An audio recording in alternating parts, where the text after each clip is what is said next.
please. They're depending on LeBron too much. This team is 9-10. They've lost, 5 of their last 6 games? Okay? Like 6 of their last 8 games? If this continues for another week or so, Frank Vogel gonna be in trouble. Let me state that for the record on national television. Frank Vogel gonna find himself in a world of trouble as the head coach of the Los Angeles Lakers. I understand LeBron has been out, but just the way that they've looked, defense is your signature. KP, you know this.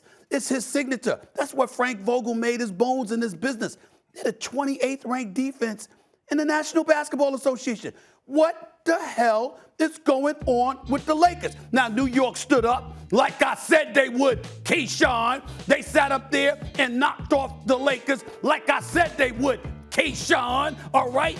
But I expected them to win. I didn't expect the Knicks to be up 25 points in the second quarter. I didn't expect them to start off the game scoring the first 10 points at Madison Square Garden. I mean, my God, where the hell are the Lakers? I mean, listen, Anthony Davis is a star. Russell Westbrook is a star. As far as I'm concerned, they're 2 future Hall of Famers, 2 top 75 players in the world. We get all of that. Where the hell are you for 60 minutes?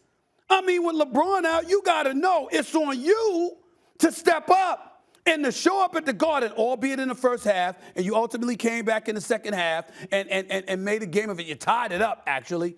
The bottom line is you're seeing stuff from the Lakers that are simply inexcusable. And the Lakers franchise that I know, the Lakers franchise that we've all known, that's got 17 championships on its resume, they are not going to stand pat with these 3 with 2 of those 3 players, and you playing like this.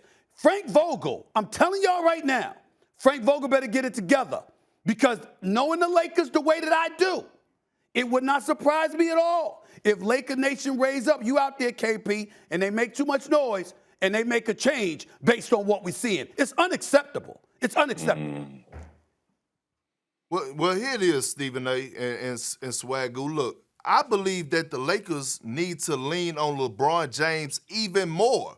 I think that's the problem with the Lakers. You know, like those old people used to tell us, well, Stephen A., you're old, so you're probably one of those ones that's telling us that the Lakers have too many Chiefs and not enough Indians. See, when you're trying to compete for a championship, everybody can't be a playmaker. Everybody can't have the ball in their hands to make plays or try to create their own shot. And when you watch the Lakers, they play too much my-turn basketball. When you have Malik Monk dribbling the ball up, trying to create his own shot, a guy that's supposed to be a spot-up shooter or a catch 1-2 dribble pull-up shooter, you have a problem.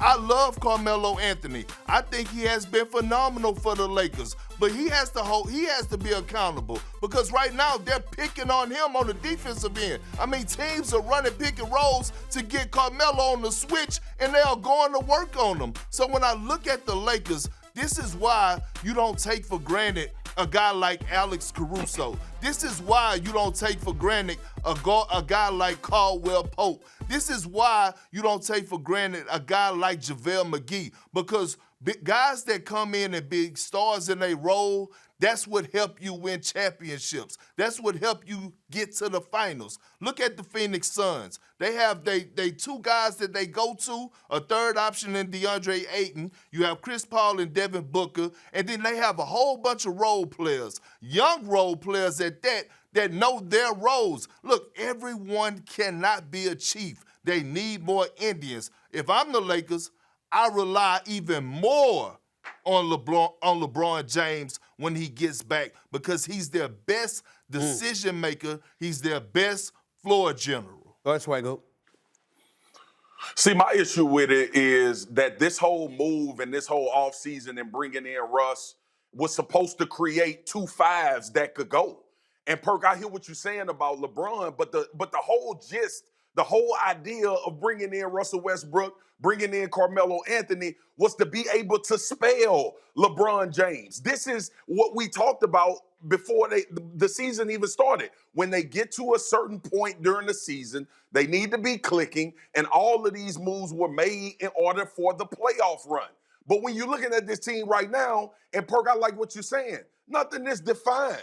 We all know Russell Westbrook can get a triple-double every night he play basketball. Yeah. But where is the team scheme to the Los Angeles Lakers without LeBron James?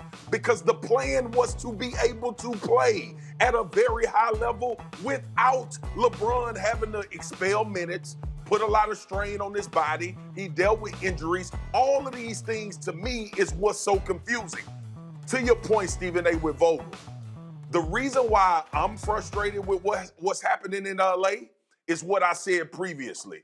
You're supposed to figure this out, dude. This is what I heard. I heard Legs talk about it. I heard KP talk about it. I heard Big Perk talk about it. I heard you talk about it, Stephen A. Everybody's question was, how is this going to work? How is Russell Westbrook and LeBron James going to be on the floor at the same time and both of those guys be able to impact the game? Well, I've been listening to y'all. Y'all the basketball aficionados. I thought and was under the impression as a guy that loves the game and watch it a lot that the Russell Westbrook coming to LA was supposed to take pressure off of LeBron James to make a deep playoff run. And now, go ahead. I have an answer. We're going to go back to what KB said about LeBron. But LeBron is responsible for this. And KP knows this to be true about what's about to come out of my mouth. You could have kept Alex Caruso. You could have kept the pieces in place with the squad that you had because you and Anthony Davis weren't healthy last year, but you came back healthy this year. You and I both know, KP, that Russell Westbrook ain't there if LeBron don't want that to happen. LeBron want that to happen. Now Russell Westbrook pushed it. He wanted desperately to depart from Washington, just like he wanted out of Houston. He wanted out of Washington, and he wanted to come back home, and rightfully so. You go out in L.A., Russell Westbrook's doing big things on the business side, by the way. I mean, the guy got a car dealership just running off. I mean, damn mile off for crying out loud. This brother's making money off the court. Thanks for watching ESPN on YouTube. For live streaming sports and premium content, subscribe to ESPN+.